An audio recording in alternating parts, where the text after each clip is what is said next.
Fala, meu povo lindo, bom dia, boa tarde, boa noite, como é que estão vocês? Eu espero que hiper, mega, ultra power, super bem. Mesmo diante dessa pandemia aí do coronavírus, né? Todo mundo com hashtag fique em casa e aqui nós com as nossas aulas online, mas gostaria de pedir para vocês que, mesmo assim, façam esse esforço de darmos em conjunto continuidade aqui ao nosso estudo em Direito Civil Obrigacional. Estava dando aqui uma olhadinha no nosso som, mas me parece que está ok.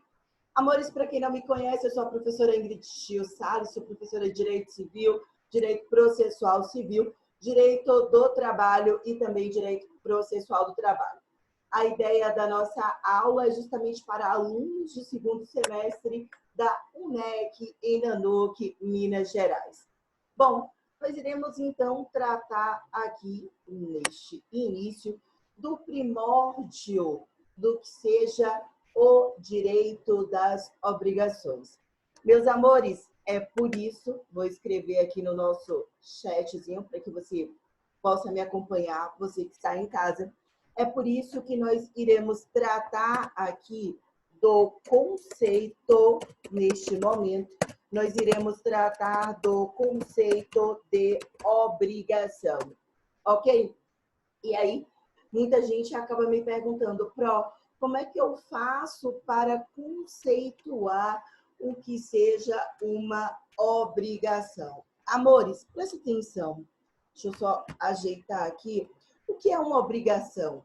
Uma obrigação, na verdade, se trata de uma relação jurídica. Uma relação jurídica na qual uma pessoa, que será denominada de devedor, ficará obrigada a satisfazer uma prestação em proveito da outra pessoa, que será denominada de credora.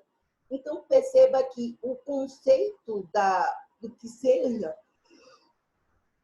Desculpa, bateu aquele soninho mesmo do cansaço.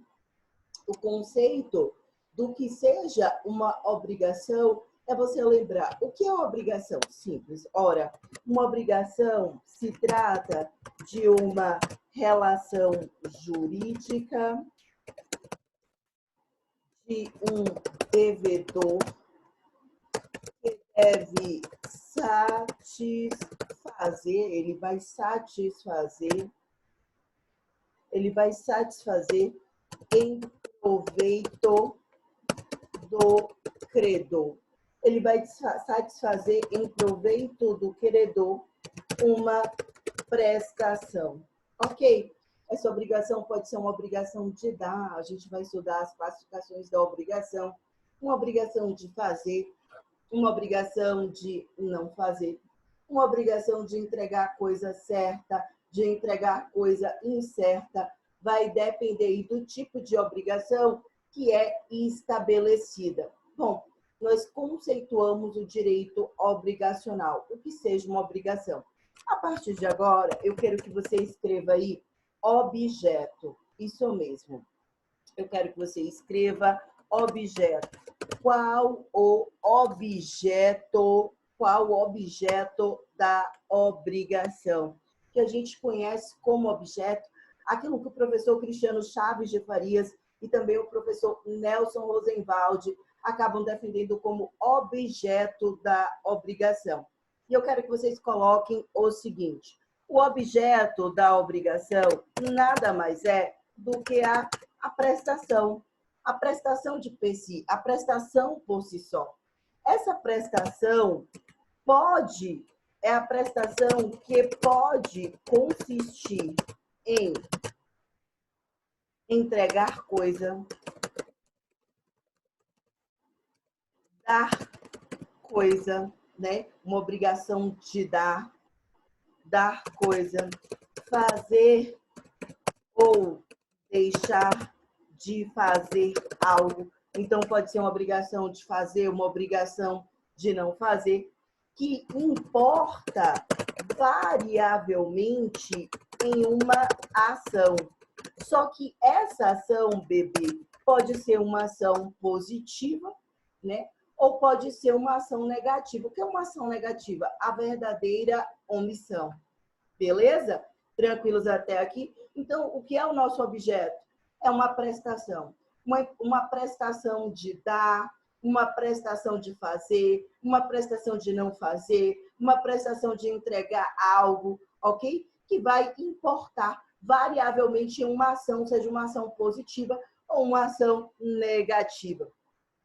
Percebam que no direito obrigacional existe um dever jurídico. Esse dever jurídico, ele é do devedor. O devedor, ele tem que satisfazer a vontade do credor por meio de uma prestação a qual ele se comprometeu a cumprir. Então, essa prestação de dar, de fazer, de não fazer, de entregar coisa certa, incerta, e por aí vai. Tranquilos até aqui? Eu gostaria de trazer aqui uma observação para vocês. Esta observação diz respeito ao artigo 391 do Código Civil de 2002. Estou escrevendo aqui no nosso Zoom, no nosso grupo aqui, artigo 391 do Código Civil de 2002. O que diz o artigo 391 do Código Civil de 2002? Amores, se vocês abrem o Código Civil de 2002, ele vai dizer o seguinte, no 391. Olha, o devedor, ele responde integralmente com todos os seus bens para o adimplemento das suas dívidas. Cuidado, porque o 391 do Código Civil de 2002 é como a gente denomina, é uma verdadeira forçação de barra. O 391 do Código Civil de 2002 não observou aqueles bens, por exemplo, que estão clausulados com cláusulas como a impenhorabilidade, tá? E cláusulas como a inalienabilidade, impenhorabilidade e inalienabilidade. Vou te dar um exemplo. Eu tenho um bem imóvel e eu quero doar esse bem imóvel para um sobrinho meu. Eu quero doar em vida. Você pode fazer isso? Posso. Não tem nenhum problema. Desde que obedeça os requisitos da doação, por exemplo, o que aduz o 548 do Código Civil de 2002, eu posso doar, desde que eu tenha bens suficientes para minha manutenção, eu vou declarar isso perante uma escritura pública. Se o valor do imóvel for acima de 30 salários mínimos, a solenidade do negócio jurídico pressupõe que ele seja efetivado, que ele seja realizado por uma escritura pública, porque se for realizado por um instrumento particular, ele será nulo de pleno direito. Se trata de um dos requisitos de validade para a concretização do negócio jurídico. A sua forma, a solenidade tem que ser por escritura pública. Massa. Amores, eu faço a doação e na doação eu resolvo quem está doando ou doador clausular, portanto, o bem imóvel objeto da doação com essas duas cláusulas. O que é a cláusula de inalienabilidade? Significa dizer que enquanto aquele doador vida estiver suspirando e recebeu aquele bem imóvel objeto da doação, ele não vai poder vender aquele imóvel, ele não vai poder se desfazer daquele imóvel. Por quê? Porque o imóvel está clausurado com uma cláusula de inalienabilidade. Ele não pode ser alienado, ele não pode ser transferido, ele não pode ser vendido, ele não pode ser permutado, ele não pode ser doado, ele não pode ser dado em pagamento. É um gravame que eu faço recair sobre o imóvel. Eu tenho também a cláusula que eu poderia colocar, estabelecer isso na condição de doadora, que é a cláusula da impenhorabilidade. E daí o doador, meu sobrinho, não importa quanto ele deva para banco, para Zorra, o que seja. O banco pode tomar tudo dele, sabe? O banco pode executar, o banco pode cobrar absolutamente tudo, menos aquele imóvel que foi gravado com uma cláusula de impenhorabilidade. Então, sério que eu posso fazer isso? Eu posso doar um bem para alguém e gravar com essas cláusulas? Pode tranquilamente, fazendo por escritura pública em um tabelionato de notas da sua escolha. e posteriormente registrando no cartório de imóveis competente. Claro que com a doação tem que se lembrar que há pagamento de imposto, imposto de transmissão, causa morte e doação, cuja competência para recolhimento é do Estado. Estado da Bahia, Estado do Espírito Santo, Estado de Minas Gerais, a depender onde se dê a transação. E você pode fazer isso. Então, perceba, o devedor responde invariavelmente com todos os seus bens? Sim, essa é a regra geral, tá? Esta é a regra geral. Então, observação, para você que está escrevendo, artigo 391 do Código Civil de 2002, beleza? Esta é a regra geral. Cuidado, estou eu aqui escrevendo, com as exceções.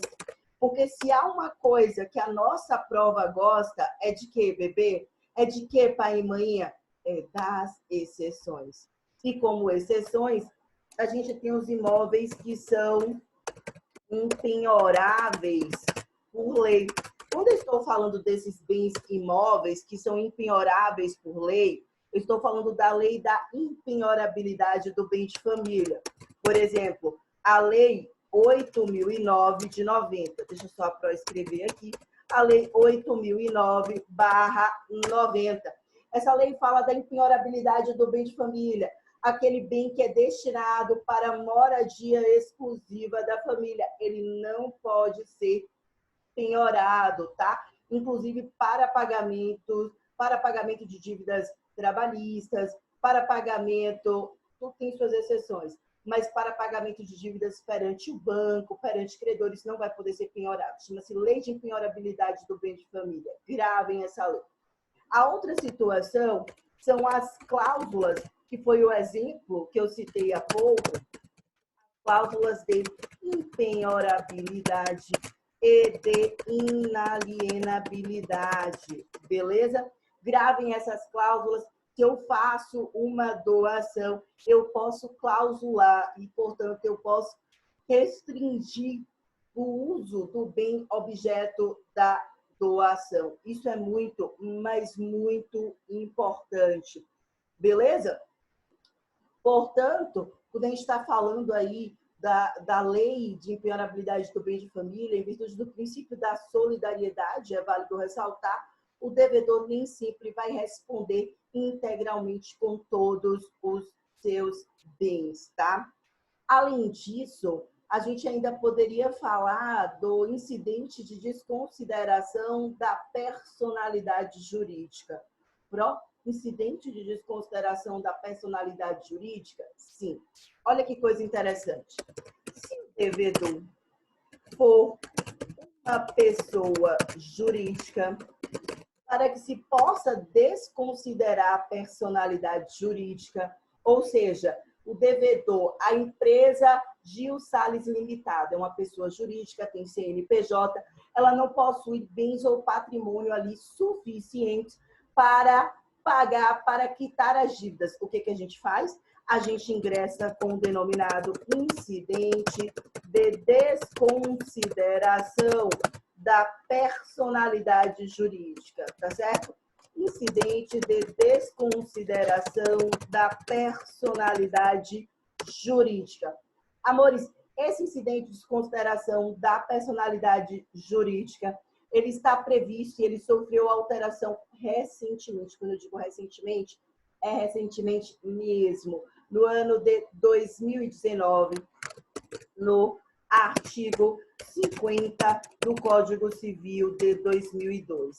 A bem da verdade, a gente passou a ter lá o artigo 49A, tá? E o artigo 50. O 49A, que não tinha, foi acrescido, e o 50 foi alterado por uma lei conhecida como Lei da Liberdade Econômica, agora no governo do nosso presidente Bolsonaro. Então, perceba, como foi que ficou o incidente de desconsideração da personalidade jurídica? Como é que o devedor, essa é a pergunta a ser feita, pessoa jurídica, ele vai responder com todos os seus bens e patrimônio? Então, pensa sempre. Eu tenho a pessoa jurídica, se a dívida foi feita no nome CNPJ dela, a primeira a responder ela própria.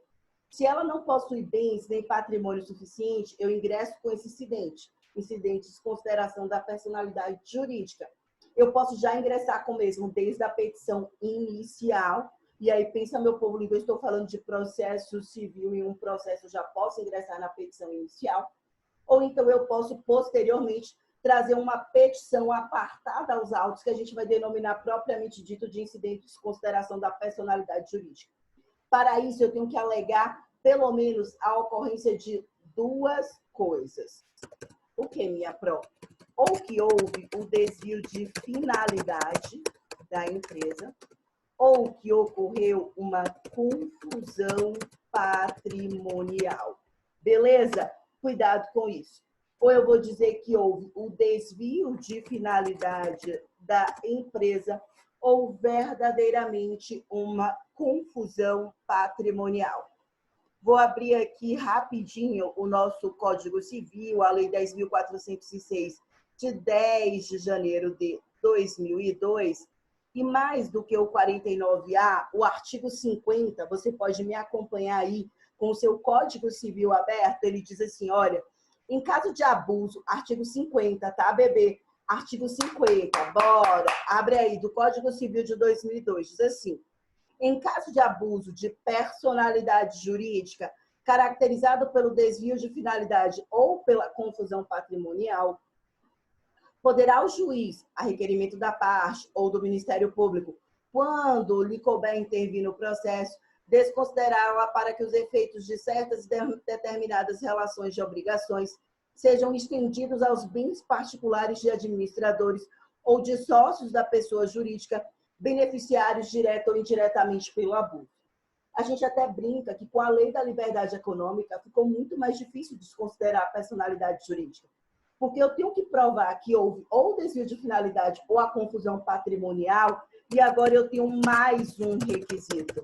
Para desconsiderar a personalidade jurídica e adentrar ao bem, ou seja, ao patrimônio do sócio pessoa física, Ingrid Gil Salles, pessoa natural, pessoa física, eu vou ter que trazer uma prova para o processo. Que prova é essa?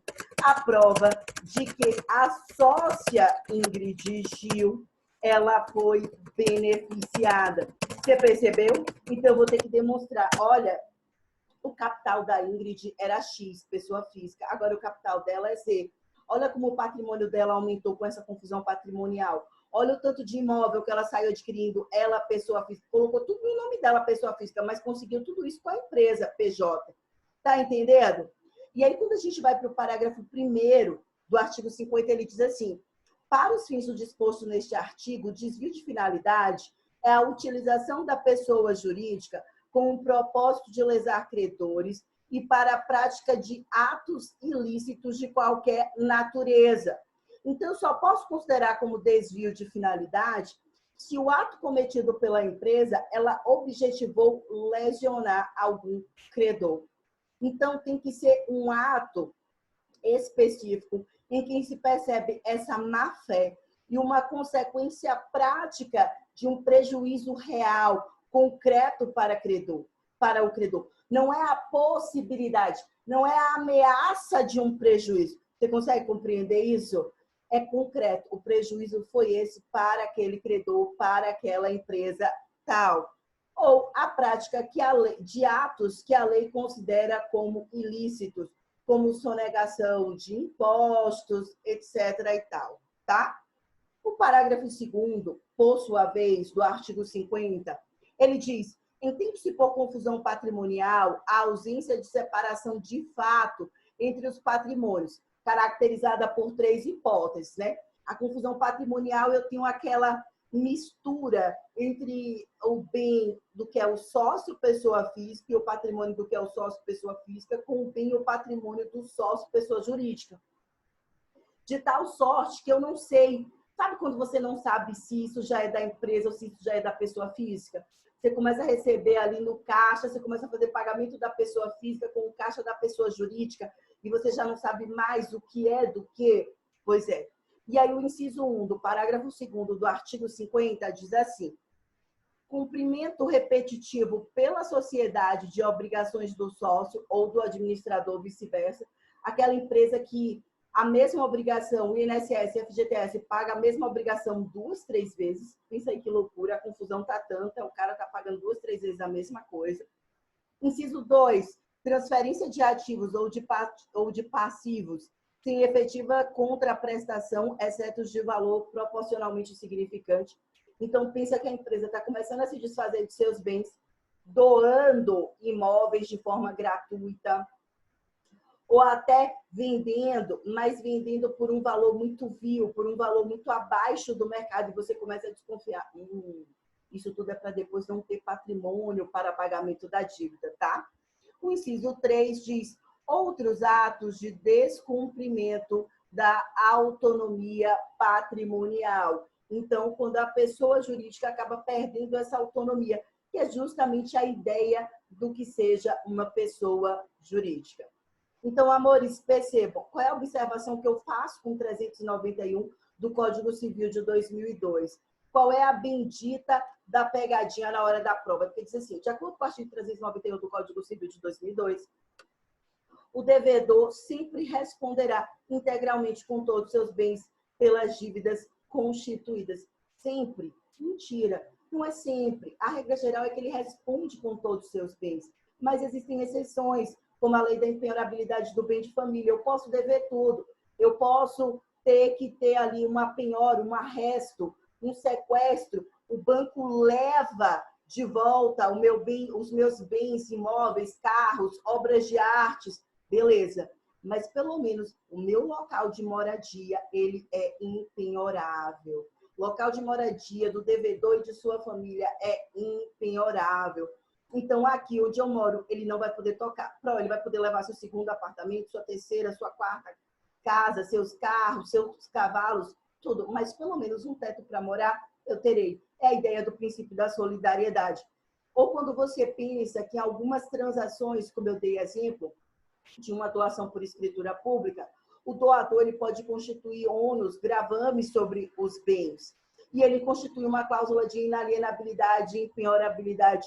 Ora, por mais que aquele donatário, que é quem recebeu a doação, por mais que ele esteja devendo ao banco ou a quem quer que seja, ele vai poder tomar tudo daquele donatário, menos esse imóvel objeto da doação, porque ele está clausulado com cláusulas de impenhorabilidade, com cláusula de inalienabilidade, tá? Mais do que isso, se você deixa a pessoa física natural e você pensa na pessoa jurídica, uma pessoa jurídica pode sofrer aí, pode sofrer a responsabilidade, ter que responder com todos os seus bens para pagamento da dívida? Pode. E não só isso, como eu posso quebrar essa capa invisível da pessoa jurídica, né? Porque não tem bens, não tem patrimônio. Pensa assim, eu rompo essa barreira e eu vou ali, então, poder também ter acesso aos bens, ao patrimônio das pessoas físicas, que são os sócios daquela pessoa jurídica. Isso vai ser feito por meio de um incidente denominado incidente de desconsideração da personalidade jurídica. Para isso, eu tenho que fazer a leitura dos artigos 49A e 50 do Código Civil de 2002, de acordo com o que prevê a Lei da Liberdade Econômica, que justamente no ano de 2019 acresceu o 49A e alterou o artigo 50 para dizer, olha, calma, para desconsiderar a personalidade jurídica, eu tenho que comprovar que houve ou um desvio de finalidade ou uma confusão patrimonial. E não só isso, mas um terceiro requisito, eu tenho que demonstrar que um dos sócios, pessoa física ou administrador ou alguém, acabou sendo beneficiado, tá certo? Acabou sendo beneficiado com a confusão patrimonial ou com esse desvio de finalidade. E aqui no 50, a gente tratou ali do desvio de finalidade, quando a gente observa no parágrafo 1º, quando você percebe que os sócios estão se utilizando da pessoa jurídica para lesionar credores, para praticar atos ilícitos, ou quando você percebe pelo parágrafo 2º que os sócios da pessoa jurídica estão pagando dívidas repetitivas, que o sócio da pessoa jurídica está se desfazendo ali de bens por valores vis em compras e vendas, em permutas. O imóvel vale 1 milhão, está começando a se desfazer do imóvel numa transação por 200 mil, por 300 mil, imóvel que asseguradamente, né, de forma segura, não seria vendido por menos do que 1 milhão. Tem alguma coisa de errado, percebe? Então, cuidado, cuidado com essas regrinhas. O incidente de consideração da personalidade jurídica, ele também está previsto no nosso Código de Processo Civil. Lá ele vai trazer regrinhas para dizer que o juiz não vai poder desconsiderar a personalidade jurídica de ofício, né? Porque ele entendeu. Eu entendo que tem que desconsiderar, então eu vou desconsiderar. Não, ele não pode agir de ofício, ele não pode agir sozinho, ele não pode agir sem que alguém, pelo menos, não lhe tenha requerido. Então, o magistrado só vai poder, né, promover a desconsideração da personalidade jurídica se, então somente se, alguém bater na porta do Poder Judiciário e suscitar isso, seja a parte, seja o Ministério Público, seja um terceiro interessado e prejudicado, seja inclusive o outro sócio que está se sentindo prejudicado pelo sócio A, o sócio majoritário ou o sócio minoritário. Sempre lembrando que, para desconsiderar a personalidade jurídica, que quando a gente fala em desconsideração da personalidade jurídica, né, galerinha? A galera acha assim, a empresa acabou, morreu a empresa. Calma, não é assim. Eu posso desconsiderar a personalidade jurídica, eu tenho 4 sócios e eu só vou retirar um. Eu só vou desconsiderar a personalidade jurídica em relação a esse. Isso é um incidente de desconsideração da personalidade jurídica. E eu falo isso porque quando eu comento com os meus alunos, todo mundo acha assim, incidente, a empresa acabou. Morreu Maria Preá, já era, calma. Pode ser um incidente para retirar apenas um sócio que estava cometendo falcatruas, simulações, né, lesionando credores, fraudando execução, como nós já estudamos. Ou então, porque a gente tem ali um administrador que recebeu uma procuração para administrar a empresa, está cometendo atos ilegais. Percebeu? Ou então, eu vou desconsiderar a personalidade jurídica, ou pelo menos eu vou evitar esse incidente apenas para se desfazer de um bem, de um patrimônio, para arcar com o pagamento, com o adimplemento daquela dívida, mas a sociedade pessoa jurídica, ela remanesce, tá? Isso é interessante porque às vezes o pessoal fala assim, a empresa está devendo 1 milhão, mas se ela possui de bens, de patrimônio, 1 milhão e 100 mil, então não tem por que desconsiderar a personalidade jurídica, porque ela tem como pagar. Ela pode estar devendo 10, 15, 20 milhões. É aquele binômio, não importa só quanto eu devo, mas é quanto eu devo versus se eu tenho condições de pagar isso. Lembrando sempre que, antes de desconsiderar, o magistrado ele tem que ouvir os sócios, quem representa aquela pessoa jurídica, para saber se de fato fora cometido algum ato ilegal, se de fato fora cometida uma confusão patrimonial, um desvio de finalidade. Não dá simplesmente como muita gente pensa que acontece na Justiça do Trabalho. Vou desconsiderar a personalidade jurídica, tchau e bênção para você, papai. Não é assim, tá? Então, o sócio da pessoa jurídica terá um prazo, esse prazo por lei é de 15 dias úteis para que ele possa se manifestar, tá certo? E tratar a respeito para dizer se cometeu ou se não cometeu um ato ilícito. É interessante também porque o nosso Código de Processo Civil, ele passou a trazer, já em 2015, uma outra forma chamada incidente de desconsideração da personalidade jurídica inversa. Repete? Repito. Incidente de desconsideração da personalidade jurídica inversa. Caiu na prova da OAB, vive caindo, concurso público para magistratura, para polícia civil, militar. O que é esse incidente de desconsideração da personalidade jurídica inversa? Imagine o seguinte, a professora Ingrid Schill, que é casada, de fato eu sou, estou querendo me divorciar. Olha aqui o meu exemplo. É tudo exemplo, tá, meu povo? Tudo que a prof fala aqui é exemplo. Estou pretendendo me divorciar, tenho um patrimônio vasto, e por conta disso, para me antecipar ao divórcio, eu começo a retirar os bens, o patrimônio da Ingrid, pessoa física, e começo a colocar na empresa Gil Salles, na empresa da Ingrid. Para quê? Para que quando eu venha me divorciar, eu não tenha que partilhar o meu patrimônio, os meus bens com o meu ex-cônjuge, tá certo? Sapiente, se essa for a situação, esse meu cônjuge virado, né, o divorciando, poderá propor, inclusive dentro da própria ação de divórcio, essa ação de desconsideração da personalidade jurídica inversa. Por que é inversa? Por que é ao contrário? Imagine, aqui é a pessoa física retirando os bens patrimônio dela e jogando para a pessoa jurídica. Por isso que é inversa. Porque normalmente eu escondo meu bem patrimônio com a capa da PJ. E aqui não, aqui é justamente o contrário, tá certo? Então, eu tiro aqui os bens pessoa física do meu campo, né? E jogo para a pessoa jurídica. E aí eu venho com incidente de consideração da personalidade jurídica inversa. O juiz, então, entendendo dessa forma, ele vai trazer de volta esses bens, esse patrimônio da pessoa jurídica para a pessoa física. Beleza? Isso é muito importante, pouca gente trata sobre isso. Seria certamente um assunto a ser questionado numa prova. Por que minha prova? Porque pouca gente trata sobre isso. O incidente de desconsideração da personalidade jurídica. Se você vai para o Código Civil, a gente está falando dos artigos 49A e 50, se você vai estudar a forma como isso se processa, a forma como isso se materializa dentro do processo, você vai para o artigo 133 do Código de Processo Civil, que vai justamente falar sobre o incidente de desconsideração da personalidade jurídica, já trazendo, inclusive, essa possibilidade de quando a pessoa física quer se esconder atrás de uma pessoa jurídica, eu trago os bens de volta da PJ para a pessoa física.